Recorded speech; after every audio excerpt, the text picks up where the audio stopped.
tonight's the public work session of the board, and we'll hear a variety of reports and that we'll have discussion on, and also which will come for action at future meetings. During this meeting, we will not take any votes or make any final decisions on any of our items.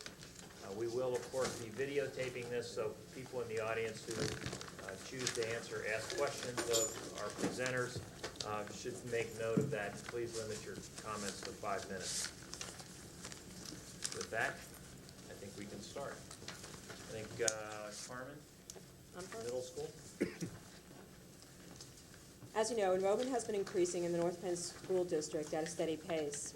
Increase in elementary enrollments are moving through the secondary level and will continue to do so for many years. In August of 1991, the Board of School Directors approved a plan which helped to resolve concerns about crowded schools in the most cost-effective manner. By building 2 additional elementary schools and moving grade 6 back to the 13 elementary schools, grades 7, 8, and 9 will be accommodated at the existing 2 middle schools and the junior high.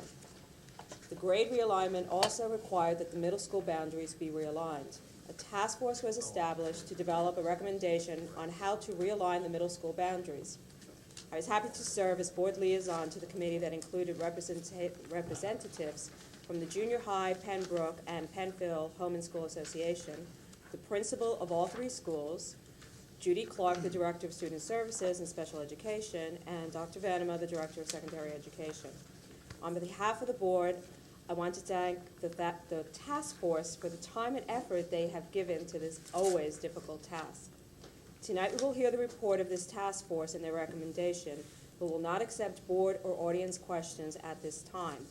There will be 2 meetings later this month when the public will have the opportunity to ask questions and raise concerns. These meetings will be held on Monday, February 21st, and Thursday, February 24th at 7:30 p.m. in the North Penn High School auditorium. The board will discuss the attendance boundaries at the March 8th work session. I would now like to introduce Dr. Donald Venema, Director of Secondary Ed, to review the plan. Thank you, Carmen. At first, I'd like to introduce the members of the committee task force who were able to be here this evening. In the audience, Jody Williams, who is the North Penn Junior High School parent, Jean Romano, a parent from Penfield, and Vicki Walton, a parent from Pembroke. And in addition, Linda Pavlik, the president of the Junior High School Home and School Association, is here at the table and she'll be making some comments in a little bit. It was a very good group to work with. They all worked very hard and took this task of determining a recommended attendance boundary for the middle school very seriously. Appreciated the opportunity to work with some of them that I had actually worked with before when we had examined and made some slight changes in middle school boundaries. At this point, I'd like to introduce Linda Pavlik, who will review the responsibilities of the task force and the guidelines and considerations that were used by the task force in its work. Linda? Thank you. As a member of the task force, I'd like to take this opportunity to thank Dr. Venema and administrative staff members for all the assistance that they gave to us. Any information that we needed, we received. Any question that we asked was answered, and quite promptly, and that was very helpful to us. Ours was a congenial and enthusiastic group, and there was a lot of interaction which we directed toward our goal. For me, it was very educational and rewarding, and I thank you for the opportunity to serve. The task force was given 5 primary responsibilities by Dr. Elko, as are listed in the report. At our initial meeting in December, we reviewed the newly established elementary boundaries, the Pennsylvania Economy League enrollment projections, and the building capacities at Pembroke, Penndale, and Penfield, and examined some preliminary options. We also discussed guidelines and considerations that we felt would provide direction and priorities for the establishment of new attendance areas. At subsequent meetings, we created and reviewed a total of 12 different options, some of which were suggested by the administration and others created by committee members. In our review of the options, each of the 8 guidelines and considerations listed in the report helped to direct our thinking. As we continued our work, the task force ultimately reached a consensus that minimizing the splitting of the elementary attendance areas, enabling the Penndale renovations, and accommodating future growth should receive highest priority. In the examination of each option and the student enrollment projected in each, it became clear that one option best met the guidelines. Of the options considered, only 2 did not split any of the new elementary sending areas. The remaining 10 options involve splitting between 2 and 5 attendance areas at various geographical points. The task force felt that keeping elementary attendance areas intact would be ideal if individual school enrollment requirements could be met. In order to accommodate the 2-year renovation project at Penndale, the student population needs to be reduced so that sections of the building can be vacated and classes of students relocated. To accommodate this need, the student enrollment at Penndale needs to be reduced from the current enrollment of 1,750 to approximately 1,300 to 1,350 for the next 2 years. It is also desirable to have a balanced population at Pembroke and Penfield, since these 2 schools have the same student capacity. Another consideration was to accommodate future growth in each school to provide a reasonable assurance that the need for future boundary changes would be minimized. And at this time, Dr. Venable will discuss the task force recommendations. Thank you, Linda. I'd like to call your attention to the map that you should have received with your packet this evening. Those of you in the audience should have found one at the back of the room. This is not as complex a map as the one that you examined when we looked at elementary attendance boundaries. We're stuck pretty much to one color. But just for your review, the proposed boundary shows that students who currently or will attend Nash Elementary School, Walton Farm, and Hatfield would attend Penfield.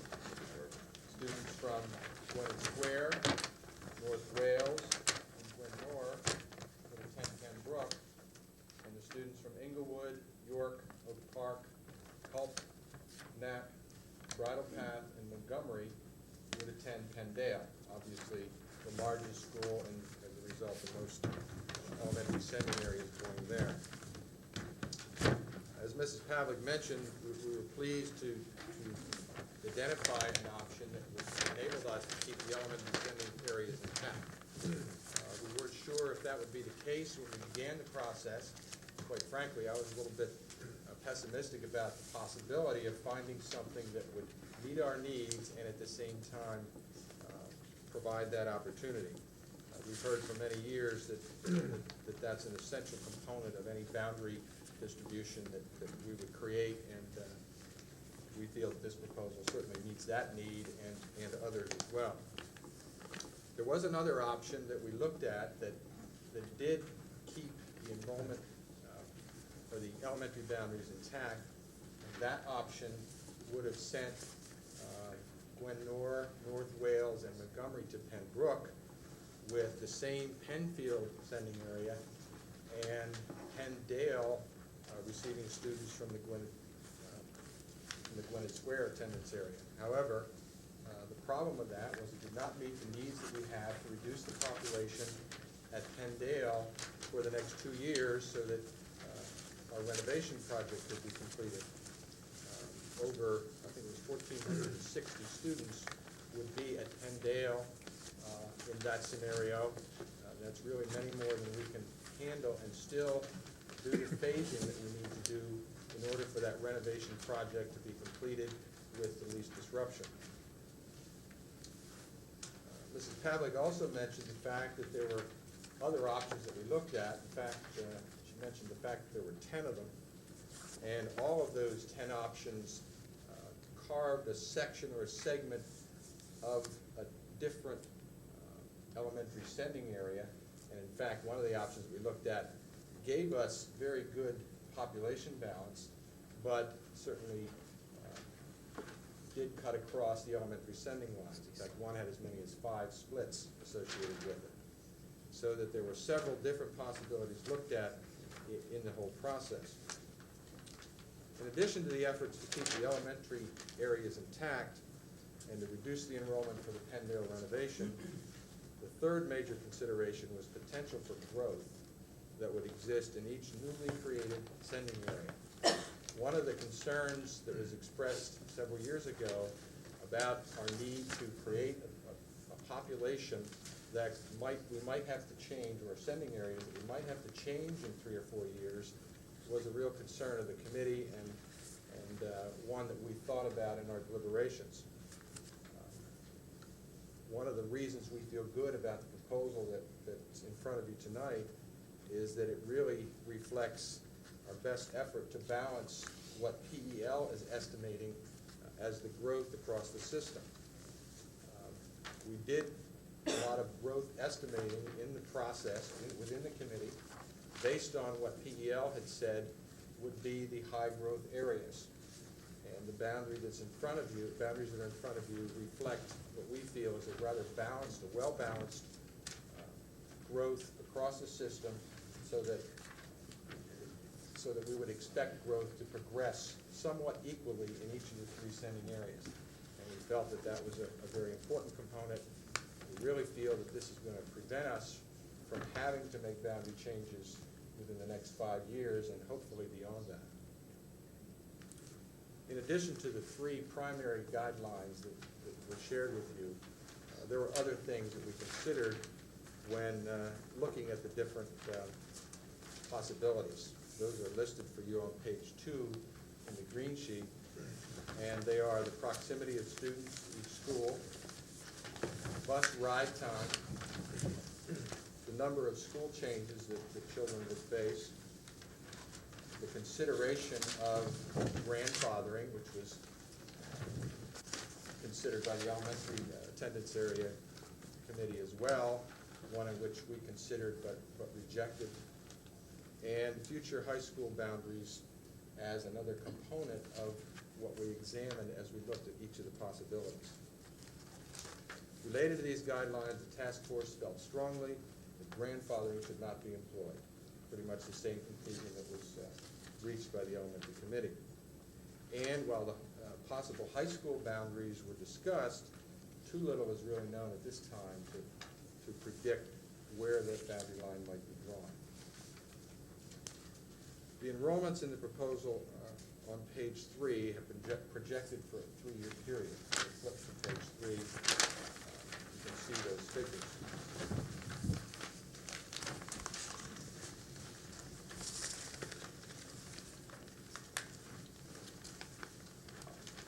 You'll note the projections, the projected populations in all 3 schools satisfy the criteria for reducing the population at Penndale to what we feel is an appropriate number of students to enable the renovation project to take place, and also maintain a decent balance between the populations in Pembroke and Penfield.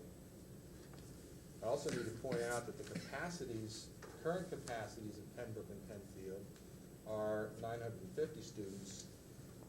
The capacity at Penndale is 1640. Of course, we exceeded that and made some very special arrangements this year to get through this year, knowing that the reorganization was occurring next year.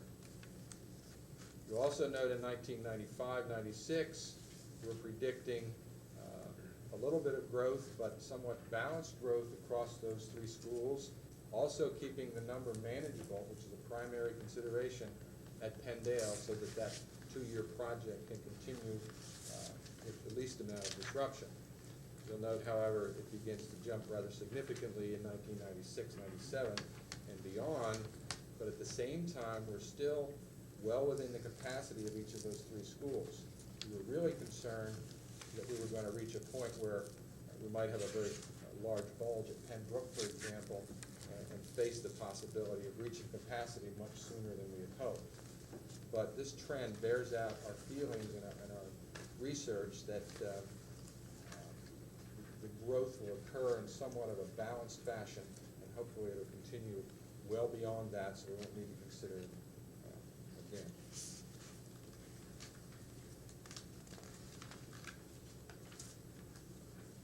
I think that pretty much describes the option that the committee has brought forth. You need to understand that all the members of the committee supported this. There was full consensus. There was lots of discussion about the different options, but the committee was very strongly behind the proposal that's in front of you tonight. Now, our plan for public input and board discussion is essentially the same as it was when we looked at elementary attendance areas, and that is to have public input sessions. Those are listed on page 3. Parents have received a letter that describes this, as well as parent information nights on our instructional programs, one of which is happening this evening. But these input meetings are scheduled for the high school auditorium, Monday, February 21st, and again on Thursday, the 24th. To receive input. Following that input, the committee will take all of the feedback that we get from parents and reconvene. And of course, then on March the 8th, which is our next committee meeting, board discussion will occur, and hopefully we will be able to make a final decision at the March action meeting. I think it's on the 17th. So that represents a summary of the boundaries that we're representing.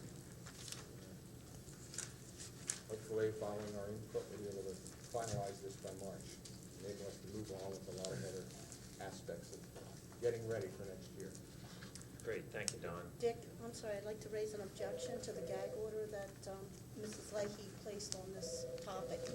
I just want to be on record that as a board member here, I believe it is beyond her authority as any single board member, and it would take a consensus of the board in order to censor the public. However, no one has the legal right to censor the comments or the questions of another sitting board member.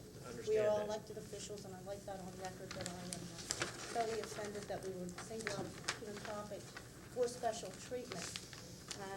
And I do have questions, and I would like to ask them. And we'll ask those, Vicki, but the decision, I made the decision, not Carmen, that we limit the question on this because, one, we want to receive the public input first, and that's why we want to hear what happens at the meetings on the 21st and the 24th before we have our discussions. We were criticized for not doing that in the elementary school matter, so we're going to. I agree, we should hear those opinions. I don't want to preempt any of that discussion. We want to hear input from the community on what they see as changes should be. I have questions myself, as does everyone else.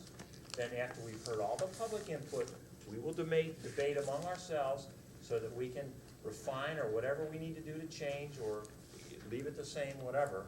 That'll be a decision that'll be made at the meeting on the I think it's the 18th or something. Or The 8th. Again, I disagree, and I again say that no one board member or even a majority of the board can limit the activities of the board, of another board member during the course of a public meeting.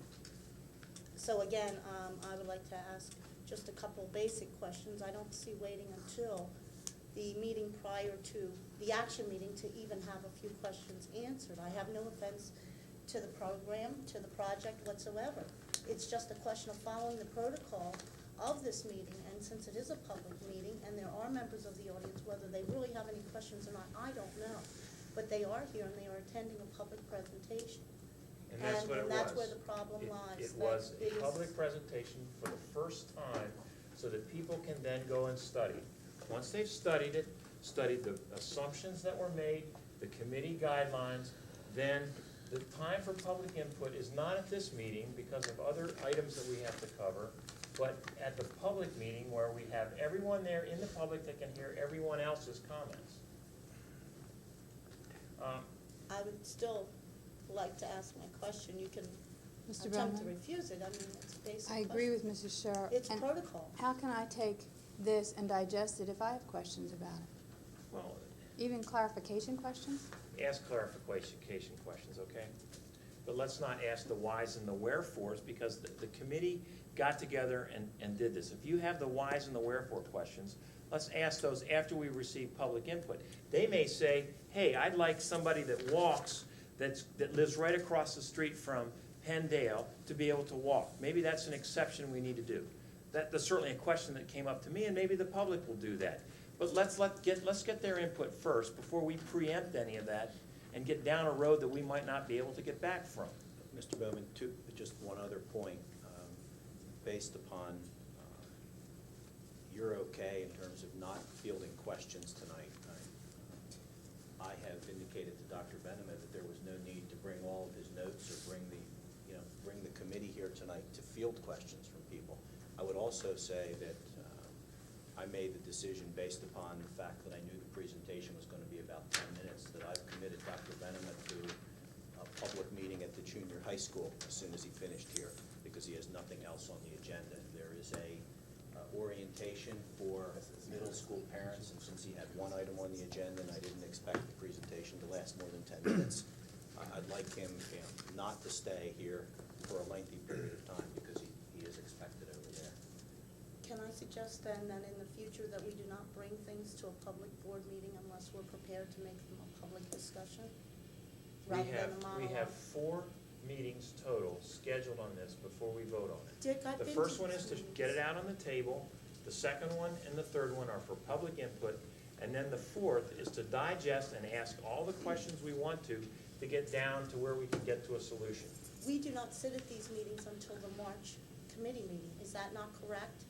You can come to the community meeting. That's right. We can And I come and sit fully in the expect audience, us to and I be part intend of to that. do that, but many Vicki, everybody times got a that's not packet, so they there. certainly could have called and asked questions also besides that.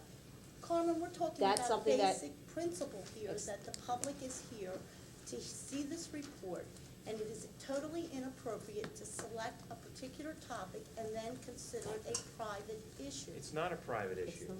It's a presentation, and a presentation has the ability to just be a presentation.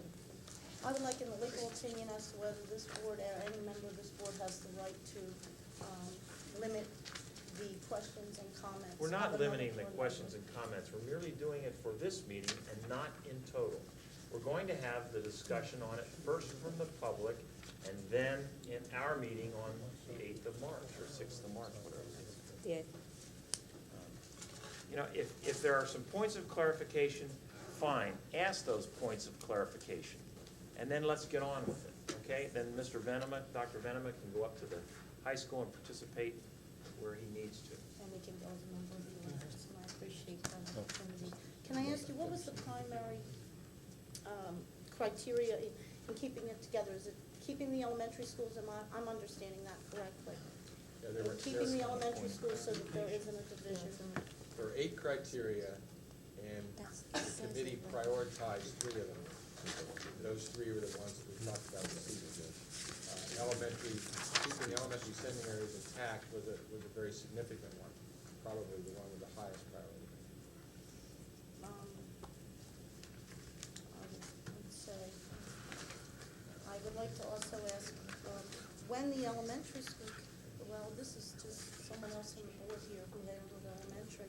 When the elementary committee came together, did they realize that the boundaries they set forth would have such a major impact on the middle school boundaries, so that we can follow this through? I just have a basic general concern, and it has to do with seeing one committee that goes off and with a focus on elementary boundaries having a natural impact on the middle school boundaries.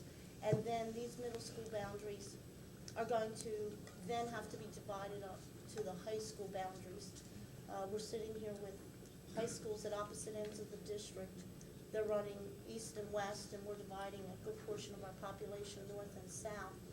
But is there any common denominators between those committees to see that this is congruent, to see that we're going to be acting in the overall best interest of the plan? Vicki, we're solving different sorts of problems. We have, a set of 13 elementary schools that each have a capacity, and we tried to solve that problem, and I think we told everyone fairly clearly at that time that once we had finished the elementary attendance areas, then the secondary committee would begin, because it would be built upon that.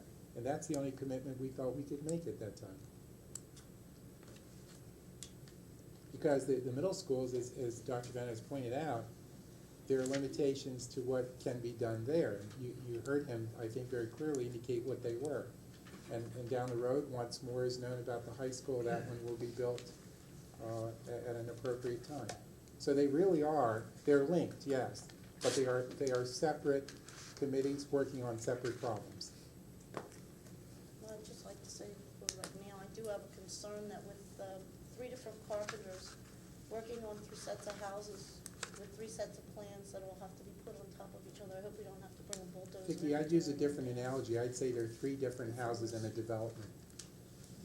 They all have to come together very strongly, and I did look at this plan, and I have evaluated it, and I have called with some questions, and my main concerns are that, and as you take in the community input on who wants to juggle what around, I just like it there for the committee to also consider. I think they've done, you know, a respectable job with what they were doing, and I certainly agree with the philosophy of trying to do what we can to keep those elementary school populations together. But I do see right here a very major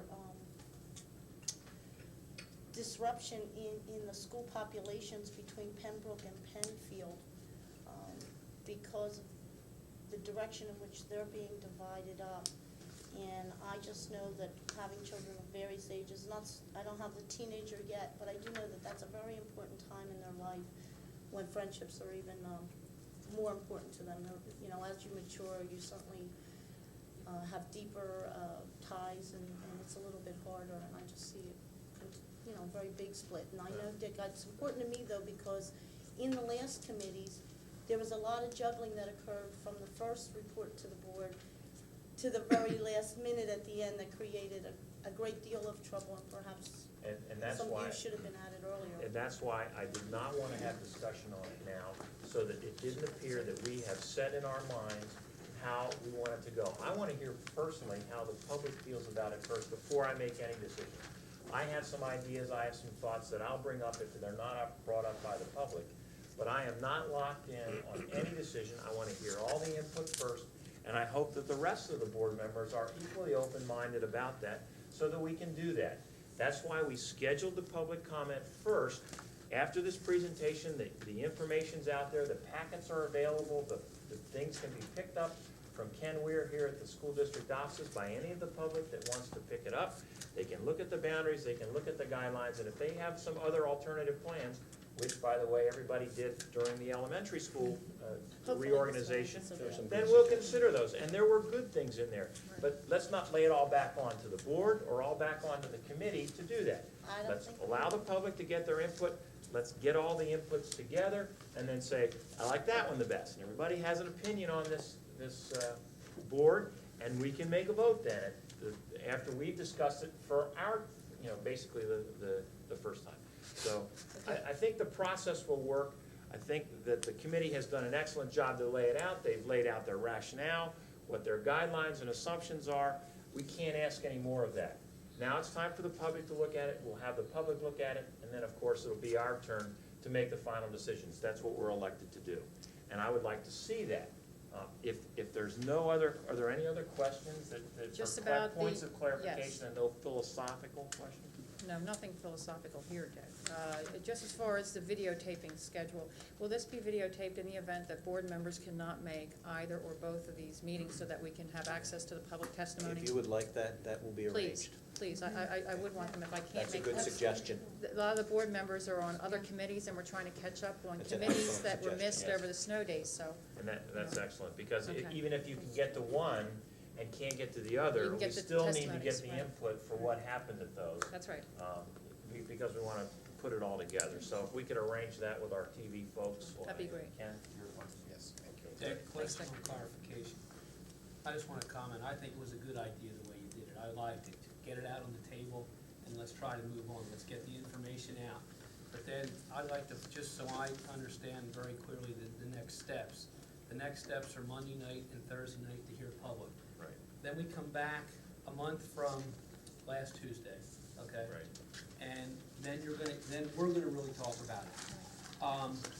Am I safe to assume then that it won't be put right on then for the next Thursday for us to vote right away, or could it even go a couple months? We'd like to do that. I think that if we have now, between the two sessions for the public, we have basically a week and a half or more. Is it 2.5 weeks? 2 weeks. 2 weeks before our Tuesday meeting. That way we have time to review the tapes, to go over it, to work our own questions, I fully expect that Tuesday meeting to be a long Long meeting, meeting right. to discuss it, to get everything out on the table and to see if there's a consensus among board members about whether we should take the recommended, whether we should fine tune it, whether we should junk it, go to another one. That's all part of the options that I would suggest that we look at on the 6th. We may come in after we hear the public opinion and say, it stands the way it is. Or we may say, hey, there's 4,000 parents out there that want to change this around. That's the kind of things I want to hear about. And I think the degree of change will drive when you're ready to vote for it.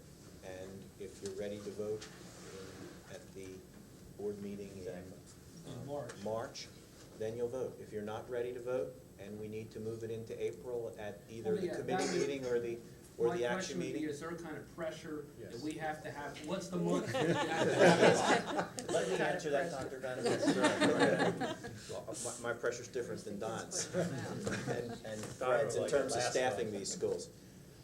Obviously, the total enrollment in each school drives staffing decisions and where we're putting staff and all those sorts of things.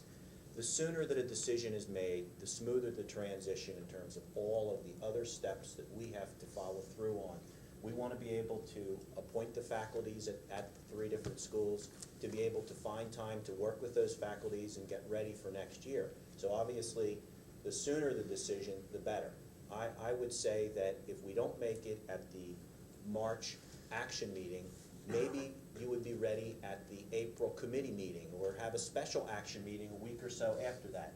But to let it go into late April, then we We're budget meetings. we get into other crunches and other kinds of considerations. So I think if we can wrap it up sometime in March, that would be our wish, even if it means picking another night for a special action meeting.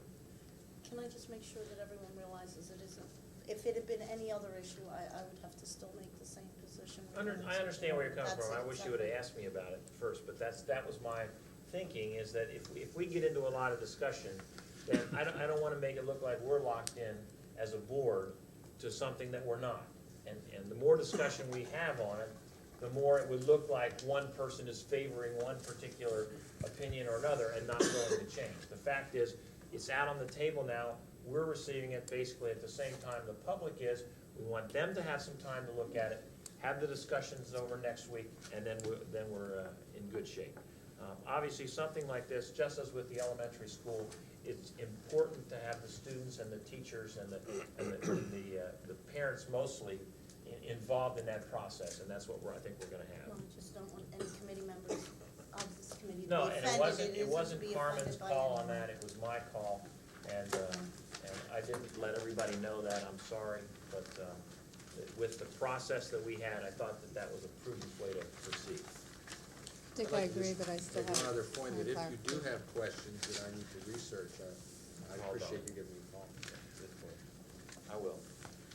Terry has good clarification. Yeah, you have another clarification? Yes, I agree with the way you're handling it, but I agree with what No, he's no, also, and I she's still right, have I a mean, question. it wasn't intended to censure the board at all, okay? He wouldn't It was just that dare. there is time, What a bad and word. you understand why I decided not to get into a long, lengthy question and answer period, okay? Thank you. Dr. Venner, do I understand that we're doing this now because we have to? And then when Penndale's renovations are finished, we're gonna do it again? I certainly hope not. In fact, that's one of the key ingredients Okay. in this proposal, Okay. is that hopefully we'll eliminate that need down the road. That was We one of the planned on reasons why we looked at Montgomery's P&L study and saw where the growth was in Montgomery, and why we looked PEO. There's a cushion Profit built and into loss. all 3 Sorry. schools for growth, but with the recognition that we have the greatest amount of space available at Penndale, and the largest growth in the school district will come from Montgomery Township, and so Montgomery feeds into Penndale. So, Okay, Yeah. thank you. Given the number of Did I do students that? that are currently at Penndale and having seen the kids walk the halls, like, it'll be like a joy to only put 1,200 students in there. And once the renovation was done, that school will look super. It's a solid school, and there's a lot It'll of be a good little things. tight while the renovations are going on. Yeah, I understand. And that was also a consideration. Great. Thank you. Okay, can we May proceed I'd on? like to, Sorry. Thank you, Don, and committee members that are here, thanks for your time, and hopefully you'll be able to attend the public sessions. Thank you. Okay, this is my favorite topic. Fred? Well, I should probably say out front that I'm really not open to clarifying questions or philosophical statements. No, you're not gonna get on that one. I'm not offended by them, I probably just don't know the answers. This is the hokiest thing. This is an incredible piece of legislature, and I have tried hard, I guess, since becoming aware to put a good face on this and to recognize that there is some merit to this and that we need to obviously take it seriously. We do need to take it seriously because it is a federal mandate that's enacted with separate legislation through the states. And it's a direct result of the Clean Air Act, which was enacted, I guess, around 1990.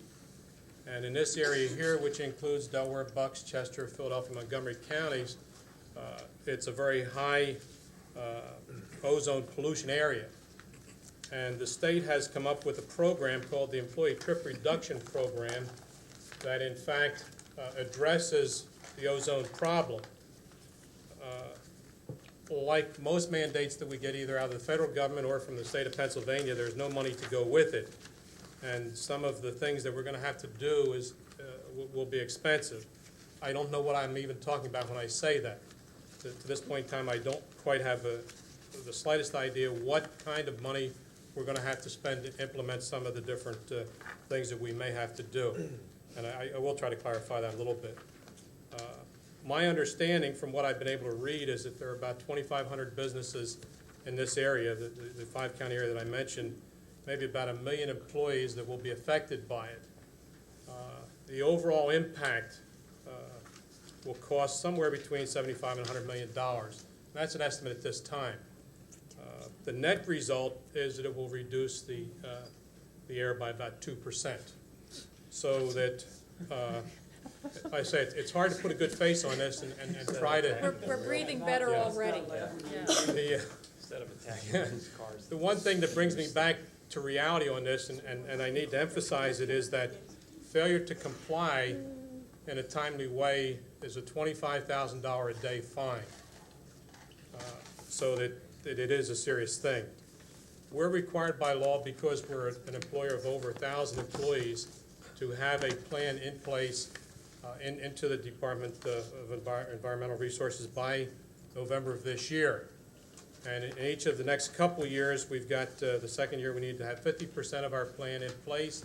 Then we need to have 100% of the plan in place, 80% in place by November of 1996, and 100% in place by 1997.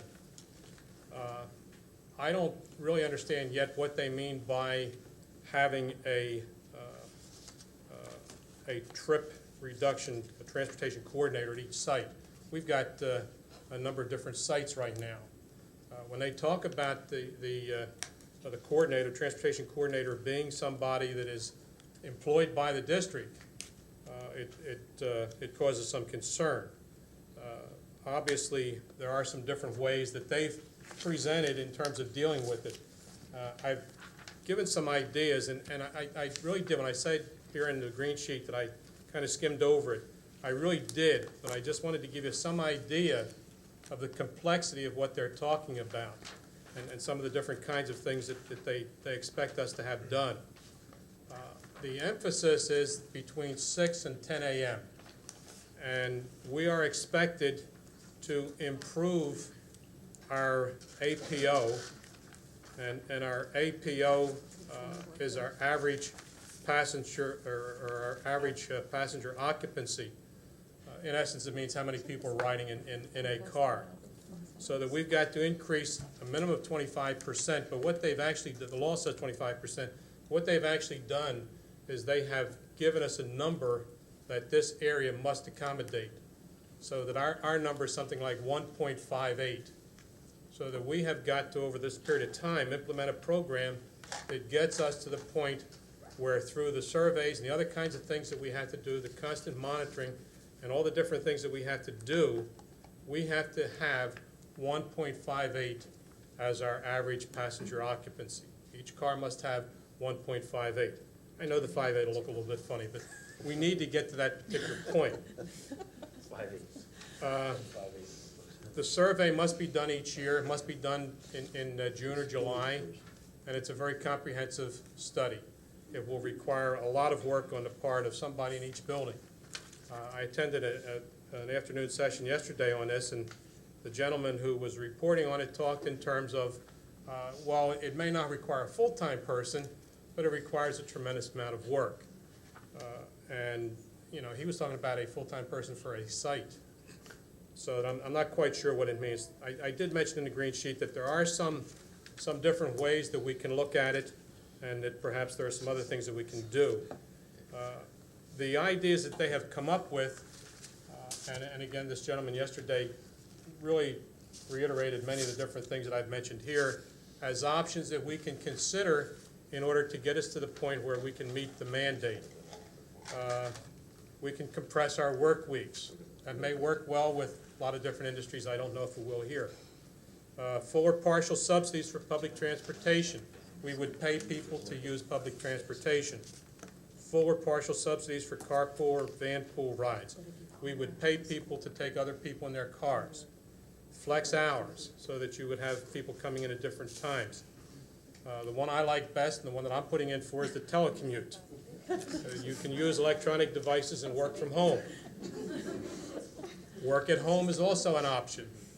Guaranteed ride home program, which means that you will guarantee rides for people to get home at different times. Ride share matching services, and this is an option that obviously, as I'll get to in a minute, we could work through at a larger scale than just North Penn School District one. Subsidize different kinds of shuttles. Charge differential parking fees. It sounds rather ludicrous for us to think in terms of charging employees to park, but very honestly, that may be where we have to get to, and it may be rather substantial. Preferential parking. If a person brings two people with them, they can park a little closer to the building. It's like a Renaissance program. Charge people that ride alone. And again, understand what I'm saying to all of you. This is a federal mandate, state mandate as well. We have got to do it. We have no choices, and we have got to get cooperation from all the employees. It requires a tremendous amount of work. What I'm asking for here, and what I would like the board to take some action on the Thursday night, if they could, would be to join with the Greater North Penn Transportation Management Association. It's an organization comprised at this particular point in time of about 36 or 37 businesses and industries in this area, all who have the same kinds of problems to one degree or the other that we do. And it's hoped that perhaps through a larger regional kind of an approach that it can be helpful to us as well. I did mention some of the organizations that already belong to it, and there obviously is a fee to join something like this. The fee is $4 per employee, so that for us to join, it would be roughly somewhere around $5,000 to $5,200. It's a mandate that I have a great deal of problem getting enthusiastic about, and we'll be talking at length with Alan about what kind of help we need to really do this, but we have to do it. I'm not comfortable in saying that I want $5,200 to join an organization to help us, but I don't know that we have many choices. And I'm sure that just based on the limited knowledge that I have so far, I'll be back to you perhaps time and time again to ask for more money and more people or more whatever. A number of the area corporations are joining that because they're trying to look at it from a regional perspective or a North Penn perspective. Yes. And it should be added that they're just as confused as we are. This is really pretty much the talk of the town as it relates to those that are involved with the Chamber of Commerce. This is another onerous state mandate that is coming unfunded. And we can sit here and laugh at some of these ideas, but what isn't funny is the size of the fine if we don't comply. I'm going to recommend this and hope that we can put it forward into being voted upon on Thursday against my wish that we had to. I don't know what else we can do. It's an ugly thing, and it keeps fat bottom bureaucrats employed, I guess. But it's a real shame. I do want to speak highly, though, of Dale Hartshorn from Merck Sharp and Dome. He's a brilliant man who knows his way with transportation system, has been working on this project. He's been interfacing not only for Merck, but through the Chamber of Commerce to the Pennsylvania State Chamber. So he is a competent, capable man in this TMA leadership. Also, if I could call upon colleague Clemens here to tell us what it's like as far as Hatfield Quality Meats' involvement. Is it helping you guys any? Everybody there starts Yeah, it's before helping us 6 to lose o'clock. more money each week. See, it's really it's a lark. It really is a lark. But really, I'm a proponent of getting involved in it as soon as possible. It's something we have to do. I know at our business, we've already been through the survey stage out to all the employees, and we're now gathering data. I think the school district needs to get started on it. It's a necessary thing, and I think with this, there are many businesses involved in this. I have a newsletter here that does go out. They call it Driveways. It's the official newsletter of the Greater North Penn Area Transportation Management Association, and I would hope that we could get these somehow get the information to get the newsletter to all the board members and what we get in our packets. It keeps you up to date as to what's going on and what businesses are attempting to do, working together to work through this thing. It's really, I think it's a team effort through the businesses in this area, and I think the school district should get on board as soon as possible. Tom, can we have that? Can we get What do that we- copy? I thought you were kidding. That's a real Oh, newsletter, no, right? I'm not kidding. Okay. Fred, what You know, are at the risk of, driveways? at There the you risk go. of making light of this, if Fred's report is accurate, I don't think we have any problem at all. I mean, the annual survey needs to be conducted during the months of June and July and cover 5 consecutive There's days. our We should just do our 25%. surveys in July, and we don't have a problem. No, that's We'll the count- bigger problem, because you have to reduce from that number. We'll Well, do that if there's- survey, we'll count the kids. If there are 10 of you here, you can all carpool and wait. Can we We call might the still be students here in July. What are you talking employees? about? If we call the students employees, we have one bus with 81 kids on it. One of the ironies That's of this great. legislation That'll is that shoot there our- are no impositions relative to the number of student drivers. So if you're really concerned about lowering the emissions rate at those key hours, and we have 500 or 600 students driving at that period of time, and But it's even sillier than that. You know, Yeah, but they carpool, you have- trust me. They carpool a lot. if you go more than 2 miles away from your place of employment, it's okay.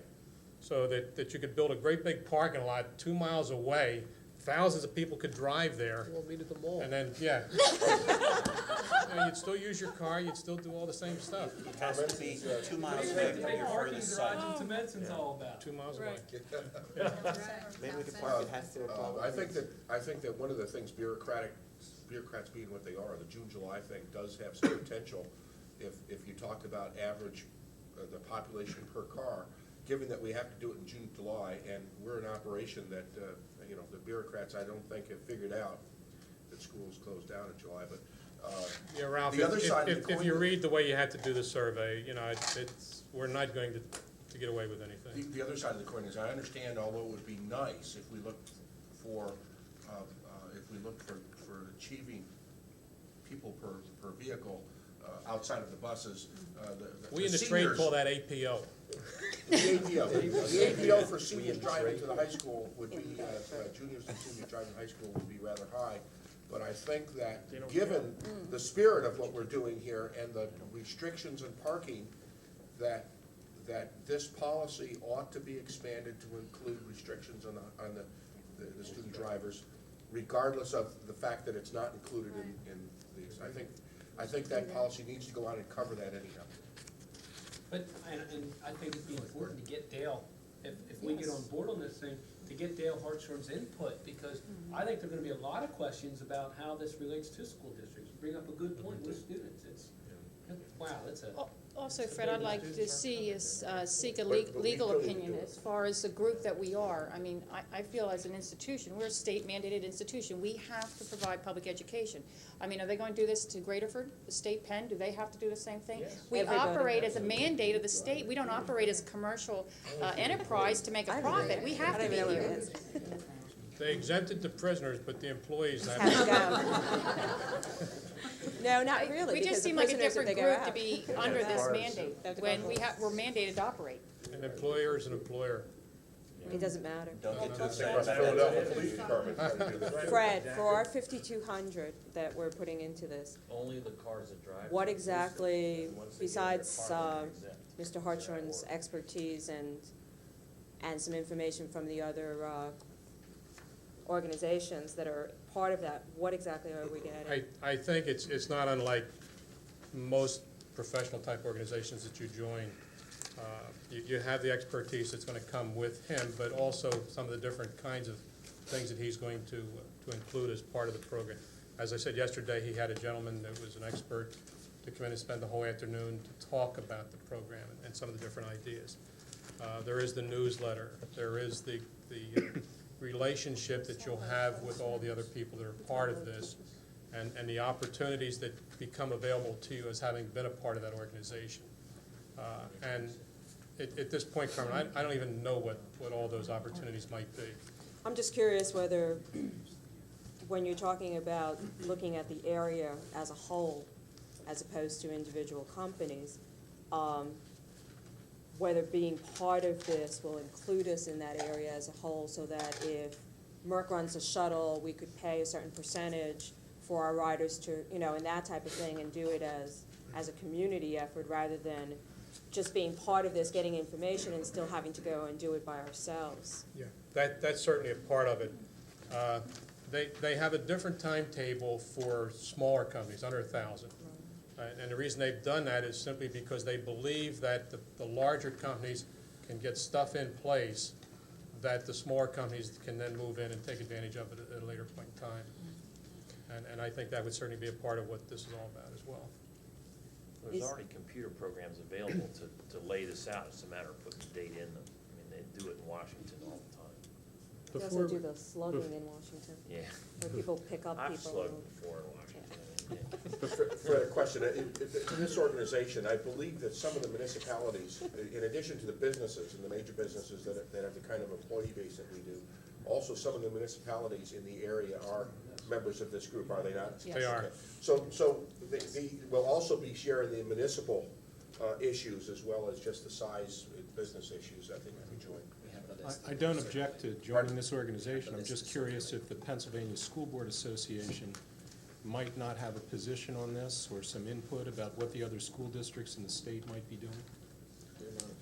Dave, I've talked to. I mean, as far as what other school districts might have to be doing to help them out. Well, it's based on size too, isn't it? Depends Oh, on they don't all where have you to are do in it, the that's state. right. They No. don't have to do it. Just Pittsburgh and And Philadelphia Lansing. probably. They all have to do it to some extent, I think, but it's. Just in Fred target saying it's areas, just there's where like there's about a 4 higher or 5 But I target saw the areas. grand scheme in Pennsylvania, and they're supposed to be, it's supposed to be Pennsylvania-wide eventually. But you have to have 100 or more employees Right. per site. Yeah, but A you lot of our also, school districts it's don't also have where the that. ozone is most polluted. And that's Right. segmented And out right and now in it's- about 5 different It areas. changes by how much your occupancy per vehicle is. Plus, I think Lehigh County is an example, is not included. I would think that we would want to be associated with our area rather than what other schools are doing, because they may be associated with other, groups. We certainly have big enough organizations here, like Merck and American Olean and Hatfield Quality Meats, that will help us, and hopefully we can tap into their stuff and what they're doing to be able to do ours also. So I'm not I've sure. talked with some of my colleagues in other school districts, and they're not doing much at all right now. Some of them don't even realize what it is. But they also have the advantage that they're under 1,000 employees, so that they don't have the same time constraints that we do. They have an extra year. If we only have, if it applies to those facilities with 100 or more people per site, Within a Correct. 75-mile radius. So that if you Yeah. have one site with over 100, then it applies to all of your your sites sites. regardless of the number of employees. okay? And secondly, are we required to pay to implement this program? Sure, it's unfunded. Whatever it takes. Yeah, It's on- that's on the not, meeting. You can't, You're required to get the objective, whatever it costs is your It's problem. on you. And hopefully it It's not doesn't on the cost us employee. anything, but other You than. can put it there. No. Parking space, parking spots. Yeah, it's one of the things we talked about. You could charge, if you come alone, pay $50 a month for parking at the high school. But the initiation or of run it the has, is shuttle on and your charge for the investment. shuttle. Whatever it, Or if you run the shuttle, you But met we're- your objective, we pay for the shuttle and the people ride free. But if you don't make the objective, it's $25,000 a day. No, the question I'm asking is the requirement. Are we required to pay for it? We're required to implement a program, Bill, that meets the mandate. So that however we design that program, that's what our cost is gonna be. That's why It's our burden. the larger group has some advantages to us, because it can be some cooperative sharing in terms of the cost or in terms of the ride sharing and everything else. The problem arises, Bill, that if you are doing a shuttle system and you're passing the cost of that shuttle system to the employees may not want to take that shuttle. And once they start not taking that shuttle, then you've got the ridership down and your implementation is not in focus, and then you get charged. But you can't require an employee to take the shuttle then, can you? Excuse me, Yeah, Bill, I understand what your question is, and certainly that's gonna be the most difficult part in terms of we've got to be aggressive in terms of saying people have got to participate in this. The difficult thing is monitoring that and constantly monitoring it. The survey gets done once or twice a year, whatever it is, but they expect extensive paperwork, documentation that results from monitoring of the program, so that when they come in to audit you, you've got everything there to show them that you are either meeting it or not meeting it. I think out of all this discussion, one thing's for sure, there's a lot of ideas out there, and hopefully this service will bring a lot of that together from all the other different businesses that are dealing with it. I don't have any questions or concerns regarding the need for something like this with something so massive, especially with the federal government involved. I can certainly see the use of the service. I think the recommendation itself really isn't in question. Are there any other questions from the board members? Is there anyone in the audience that would like to ask questions about this? Anyone like to be the transportation coordinator? I think I saw Jeff Jordan just put his hand up. Unpaid volunteer job. How you, Jeff? I just think we ought to put in the contract that we start the school day at before 6 o'clock for the teachers, then we won't have to worry about it. That's what I Go from Jeff. 6 to 6. There he was Saturday. Work on Saturday, compressed work week. Okay, let's move on to Art. Yeah, as we continue our talk about all take and no give, we need to talk a little bit about Act 184, which we knew was about to become law, but felt all along that we would be exempted from the act since we're not dealing and selling product and moving it through our tanks like most people are. But we learned that the only exemption would be volunteer fire companies. As a result of this act, we will be required, whereas in the past for every in-ground fuel storage tank that we had, we paid a $100 yearly fee. We are now going to be required annually to pay a capacity fee of 15 cents per gallon. That's highway road. And That's whether there's fuel in it or not. that's what, well, we have to have fuel in them, obviously. I mean, but it doesn't have, no matter how much. It's- Well, and we keep them filled just because, it's based on capacity. If you have a 10,000 gallon fuel oil tank at a building, you will pay annually $1,500 in capacity fee. We have received our bills, it is a reality, and we need to ask your approval to process and pay those invoices that we receive. I think the feeling that some of my colleagues, and including myself, the feeling that we have is and on another topic tonight, we'll be dealing with tank replacement. We've put in double wall tanks that have all types of monitoring. It will certainly control any type of spill. Our fill lines, our lines to the building are all monitored and double walled. And unfortunately, we're still gonna have to participate in this indemnification fund. I can tell you, we will be recommending Thursday night, we'll be opening bids tomorrow. They've been delayed a couple of times because of the weather. for the removal of a 2,000-gallon unleaded tank at the high school. And that even gets a little tougher. With gasoline, it's 2 cents per gallon of usage. And that will affect all of us. That means all of our local gas stations will be paying 2 cents per gallon as they have what we refer to as throughput in their tanks. They'll throughput it right to the consumer. Yes, they will. What are they gonna do with the $35,000 and Well, as they point they're out gonna here, fix they're the roads with establishing it, a or they're gonna do fund. something? That's We're why they need establishing it. a fund for major spills and for cleanup, but as you award our bids, we do our cleanup as we go along. I mean, we've been cleaning our sites and replacing. We're down now to where, after we do Gwyn Nor and the high school this summer, we'll have only 3 buildings, but we need to complete by 1998 total replacement of all our fuel oil tanks. Is that fuel oil in diesel counts the same as gasoline? Diesel counts the same as fuel oil. That's fuel. So it doesn't count the same as diesel? No. Was this? So that's just by capacity of the tank, not by the throughput? Our 2 new 10,000-gallon tanks at the high school in the bus compound are just 15 cents and not 2 cents per gallon. Oh, small wonders. Was the State College School District, was that a lawsuit or just public testimony at a Public hearing te- prior to Act 80? Public testimony. They make a case, Donna, whereby, and they were greatly concerned, they should have our numbers. The school district would have paid $1,782 per year under the previous schedule, but under the capacity fee arrangement, their fee is $16,500.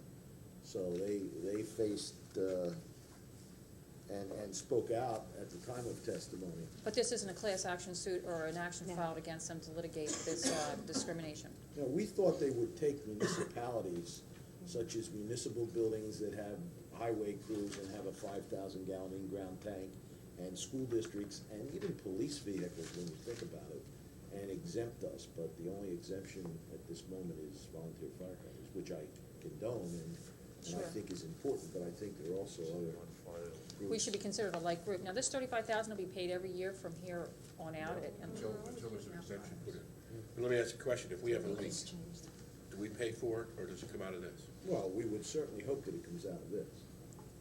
I mean, this But would is that be. clear? $10,000. Well, it's clear from the standpoint, I guess they have to rule, you know, I think what they're gonna say, I think, Ralph, we would certainly be in a good position to ask for funding because our tanks are relatively newer, we'll all be new. But if this That's is, something. $10,000 goes like that, when you're Ice. hauling ice, Sure. contaminated dirty ice. Oh, yeah, I mean, we've seen that in the tanks we replaced, what it costs just to remove that contaminated. That's stuff. one of the reasons we were disturbed, that we've done this replacement, we've cleaned our sites, and now we have such monitoring devices, I mean, lights, whistles, bells, alarms, and we have the double wall tanks and lines, so that you're catching that in a saline solution that's between the 2 walls of the tank, that then sets off the alarm system, and believe me, when the klaxon goes off, you know you have a leak. or if this is being done to put together an indemnification fund, are we in fact indemnified? Yes. And we have My legal understanding. paperwork that says we are? And- We have invoices now, I guess we need to ask for the paperwork. Well, I think I Charlie mean, if has to you- make sure we are indemnified. Yeah, I would ask Charles to respond. It's This quite, has been a series. you know, it's quite the Pennsylvania Bulletin goes on for quite a few pages, and I've read it a number of times, and it's my understanding that we will be indemnified under the act. I mean, when you think about the number of in-ground tanks in Montgomery County alone, and the amount of revenue that they're gonna take into this fund, it's just incredible. Yeah, especially with 2 cents a gallon for gas. Are you a waitress? Oh, man, All full of cheer tonight. unbelievable. But it's it's not uncommon, for an example, Dick, all of your churches, and your private schools, I mean, everybody has in-ground tanks. And, they're gonna be paying. Art, if you take this a little further, does it seem to say there's no sense buying double-walled tanks and monitoring systems, or Yeah. just throw a tank in the You ground? can't get approval to put the tank in. No, The but- approvals we go through with the Pennsylvania State Police Fire Marshal, we have to adhere to their tank regulations. So what we're doing is not something above and beyond normal standard procedure? And I'm very happy we're doing what we're doing. No, I am too. It's I mean, much of our cleanup relates to looking back we typically had a 3-foot by 3-foot pad at our fill, and much of it is just a spill that it runs 3 gallons over, and you do that enough times between 1966 and 1994, and you take that into the ground, and that's what we're cleaning up. It's not that we've had leaky tanks. Move on. You wanna go into another one? We're talking oil tanks. Shoot the messengers tonight. We just pull it here. I met with Tom I'm yesterday. sorry, is there any public questions about, Storage tanks. the Underground tanks. the underground tanks and the Pennsylvania Bulletin? Let's put in smaller tanks and fill them all. Yeah, that's right, that's what I told him, we're gonna put 5-gallon tanks in, it, we'll just keep filling Well, them see, up. that's Keep it where they truck really there. have you too. Keep We the take, walking truck guy we out. take 6,500 gallon tank drops to get the number or the price. We're paying 61 cents a gallon for number 2 heating fuel. But you only get that by taking large capacity drops, and our problem in the kind of weather we've been having, you have to take full trailer load. So if you had a, even if you had a 10,000 gallon tank, we run down to 3,500 or 3,000 gallons before we call for a drop of oil. Solution is solar heat. Solar heat. I met with Tom yesterday, and we reviewed at length the various projects that we have scheduled for this summer. We did receive quotes for engineering and architectural services. They're included in your green sheet. We're looking to replace a 10,000 gallon tank at Gwynn Nor, the 2 10,000 gallon tanks at North Penn, which even though we opened in '71, those tanks have been in the ground since 1970. And that service, of course, we're recommending that we split that between Joseph Biro Associates to do Gwynn Nor and Eastern Consultants, the people that have done, both of these firms have done tank work for us before, to do North Penn High School. On the North Penn High School boiler, we had a problem a number of years ago, back in 1982, where the boilers originally put in that building were oversized, unfortunately, and that's a common thing that fortunately we don't allow to happen with engineers. It's so, the increased cost to up the horsepower is so negligible that when they do a computer model on a building and it calls for a 400 horsepower boiler, they say, well, let's do 500, we'll have plenty of capacity. The problem with that is you oversize them, and instead of the boiler just running constantly and modulating from high fire to low fire, it shuts down. And then you come back online and you suffer thermal shock. We have suffered. We have 2 500 horsepower boilers. We started with 2 500 horsepower boilers. In 1982, after we lost the boiler one evening, we replaced it with a 300 horsepower boiler. So we will be looking to our engineer to come up with a recommendation as to what we ought to replace the additional boiler. That boiler has also been online since 1971. We're recommending Joseph Biro. Unfortunately, we're facing, as we talk about give and take, the new Clean Air Act requires quite a program that must be written for anything over 250 horsepower. And you can see Eastern Consultants, they were looking at a 4% of the construction cost plus $7,500 to do the Clean Air Act documentation. I think that number is a bit of a guesstimate because no one knows how much work's involved in doing this new Clean Air documentation for boilers. This too is a new act that we will be buying into, probably one of the first school districts in southeastern Pennsylvania to buy into that act. That's great. Might be the last bid we see at this price, is that what you're saying? Yeah, quite frankly. The canopy roof, for your information, we have re-roofed all of our buildings with the exception of the high school. We've had a very good experience with the roof on the high school. It too is the original roof. We do have a problem as far as the bus canopy is concerned, and we need to sandblast and paint the canopy, but prior to doing that, we need to replace the roof.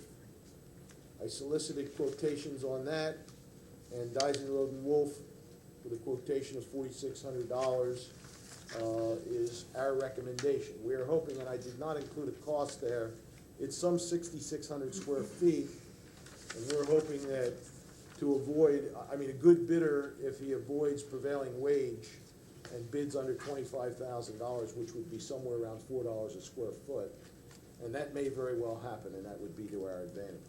If it's above $25,000, there's a need to pay prevailing wage, which changes the overall bid. Way above 20. So we're recommending Dyson Road Wolf. North Penn High School installation of conduit and cable for the stadium. We lived through the period where we had the lightning strike in the stadium. We did get through the season, fortunately, well lit, but No everybody blackouts. that we've had And thanks looked, to Tomlinson Fire Company. thanks to for Tomlinson, and thanks to having a Tomlinson truck Fire there. Company. Engineers that have looked at our problem, we unfortunately, and we have replaced, and it's a comfort level for all of you, we replaced the line from Summity Town to the high school, which was also direct burial aluminum a number of years ago with copper and conduit, and now we need to go back and just abandon the direct burial we have for our lighting towers and bring that in conduit and copper. We will do something different. We now feed from the boiler room out. It's a 400 amp circuit. That will give us some spare capacity in the high school, because what we want to do, instead of crossing, we have gas we have to cross, water we have to cross, telephone, television cable. I mean, it's a nightmare through the rock down next to the baseball field, if you're familiar with it. We're going to abandon that, leave it in the ground, go out to the transformer on Summity Town Pike, do a step-down transformer, and just feed the stadium from there. So it'll be a nice, clean installation. This number, I need to tell you, is my estimate. I'm hoping that it will be considerably less, but it's something that I feel, just working out the lineal footage and the conduit cost and what we usually hit as far as shale and rock, as far as digging across that field. One thing that we want to do, the other reason we're coming from the transformer, we didn't want to cross under the track or across the football field, so we'll go around the outside at the back end towards Summity Town Park. How deep does it have to be? We'll probably only be down 24 inches, 30 inches, 36 inches. Since it's gonna be in conduit, we'll probably pour concrete on top of it. Okay. So my recommendation there, of course, is Biro, in a not to exceed $8,000. Question, Any questions? yes. Gary? Art, why is Byro's not to exceed 8,000 considered less than Eastern's 6% of the total? Biro has agreed to do a percentage of the total cost so that his price will be lower. Well, that's why I say not to exceed Right. 8,000. I understand. If you use the 175 and take the 6%, we exceed the $8,000. So that's why. And the 175 So is your is Biro guesstimate. 6%? Well, not to Biro is 6% not to exceed. Exceed 8,000. Yeah.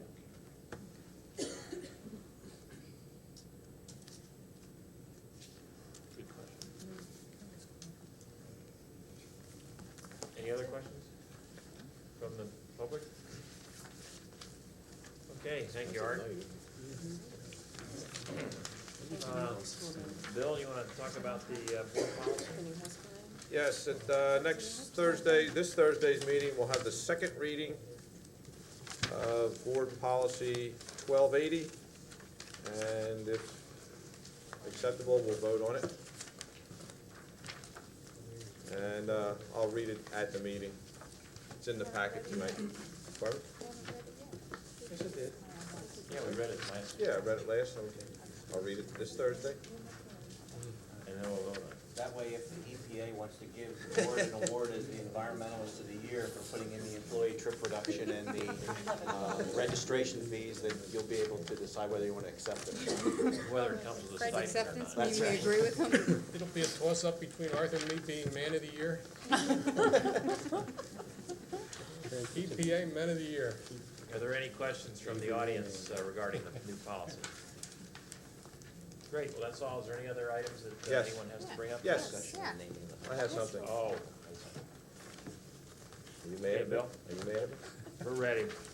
On Thursday evening, a recommendation will be made to name the new high school North Penn East and rename the existing high school North Penn West.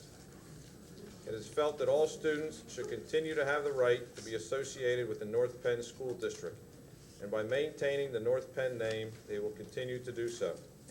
Furthermore, it is believed that by keeping the North Penn name at each location, we will continue to have a feeling of one school district and one community. It should be noted that by changing the name of the existing high school, items such as uniforms and stationery will not immediately be changed to reflect the new name. The new name will be reflected whenever new items are purchased as needed. End. Any questions? Yep. Terry? Didn't Mrs. Scher allude to earlier that the district is being divided at the middle school and junior high level, north and south? Well, we couldn't have North Penn North. Why not? Yeah, South Penn. Well, it doesn't change the demographics, Terry, It's still in anyway. the west. No, I'm just, are we really going to divide it east and west, or is that just the It name? is more east. No, but the because positions. I'm serious. Look at the county, we sit this way, and it's even though. Look at your map. Thank If you. you look at north, look at this right here. It's east and west. Use this map right here. Come on. North is this way. That's east, that's west. Besides, North Penn North sounds, I like North Penn North. North Penn South. Any other discussion on the naming of the high school? Terry, As I understand it, we won't change the current North Penn High School until the new North Penn East open. Oh, let's call it New That's North correct. Penn North. North Penn New North Penn West would be North. called North Penn West, correct? Yes. it's not with Penfield. Any other Penfield, questions or Penfield. concerns or comments on the name from the board members? That's supposed to get $22,000. Any I would be comment glad from if the it's audience? over on next Thursday, when it's North Penn East. Everybody's speechless. It's so brilliant, What a everyone's. profound name. We took a long time to come up with it. Okay. Hold it, Dick. Is there any- Are you taking comments other than Public Works? Generally, at the committee meetings, it's only on the items that we talk about. On the Thursday meetings, the audience of citizens can address any topic that they choose to. But since it's 10 and 9. If you have one that addresses any of the things tonight that you've come for, that we've talked about, you're certainly welcome to bring those up now. Okay, thank you. Is there anyone else? There'll be an executive session after to discuss personnel matters. Thanks for coming. Good night. We're adjourned.